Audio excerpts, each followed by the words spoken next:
প্রথম দফায় 16 জেলার 152টি আসনে ভোট পড়েছে 90%-এরও বেশি, যা অতীতের একাধিক নির্বাচনের রেকর্ডকে ছাপিয়ে গিয়েছে বলেই সংশ্লিষ্ট মহলের দাবি। জয়ের ক্ষেত্রে কার্যত আত্মবিশ্বাসী তৃণমূল। সাংবাদিক বৈঠকে বেলেঘাটার তৃণমূল প্রার্থী তথা তৃণমূল মুখপাত্র কুণাল ঘোষ বলেন, প্রথম পর্যায়ে ভোটে বিজেপি কোমর ভেঙে দিয়েছে পশ্চিমবঙ্গের মানুষ। মমতা বন্দ্যোপাধ্যায় লড়াই এবং উন্নয়নের প্রতি পূর্ণ সমর্থন দিয়ে বিপুল ভোটে জয়ের দিকে এগিয়ে দিয়েছে তৃণমূল কংগ্রেসকে। এখনো পর্যন্ত আমরা যা পেয়েছি, আমরা যখন বসেছি তখনও পর্যন্ত ভোট পড়েছে প্রায় 90%। বিকেল 5টা পর্যন্ত। হ্যাঁ, বিকেল 5টা পর্যন্ত এটা বাড়বে স্বভাবতই। তো এখন বিপুল সংখ্যক মানুষ ভোট দিয়েছেন। তা আমরা প্রথমেই বলতে চাই যে পশ্চিমবঙ্গের মানুষ প্রথম পর্যায়ের ভোটে বিজেপির কোমর ভেঙে দিয়ে তৃণমূল কংগ্রেসের প্রতি, মমতা বন্দ্যোপাধ্যায়ের লড়াই এবং উন্নয়নের প্রতি পূর্ণ সমর্থন দিয়ে বিপুল জয়ের দিকে এগিয়ে দিয়েছেন তৃণমূল কংগ্রেসকে। 152টি আসনের মধ্যে আমরা কম করে 125, 132, 33, 34 অব্দি উঠে যেতে পারে তৃণমূলের স্ট্রাইক রেট। কুণাল ঘোষ বলেন, প্রতিটি জেলা থেকে যে রিপোর্ট পাচ্ছি তাতে মানুষের স্বতঃস্ফূর্ত সমর্থন আছে। ভোটের হার নিয়ে বিজেপির বিরুদ্ধে ভুল ব্যাখ্যার অভিযোগ তোলেন বেলেঘাটার তৃণমূল প্রার্থী। তিনি বলেন, ভোটের হার নিয়ে ভুল বোঝাতে চাইছে বিজেপি। আগামী কটা দিন কর্মীদের টিকিয়ে রাখার জন্যই ন্যারেটিভ তৈরি করার চেষ্টা করছে বিজেপি। একই সঙ্গে তিনি বলেন, বিজেপি বঙ্গ বিরোধী অবস্থান এবং ভোটের নামে কমিশনের যে যুদ্ধ ঘোষণা করেছে তার বিরুদ্ধে বাংলা ভোট দিয়েছে।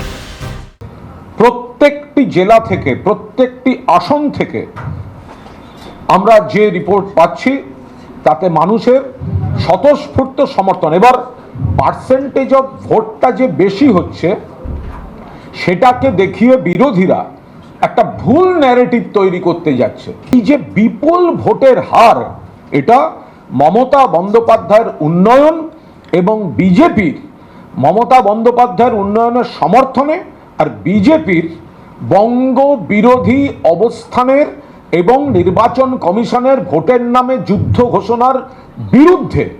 এখন আগামী কটা দিন কর্মীদের মোটামুটি টিকিয়ে রাখার জন্য এই ধরনের একটা ন্যারেটিভ তৈরি করার চেষ্টা করেছে। যত বেশি ভোট পড়েছে তৃণমূলের তত আসন বাড়ছে। আমাদের লিখে রেখে দিন, পার্সেন্টেজ অফ ভোট বাড়ছে।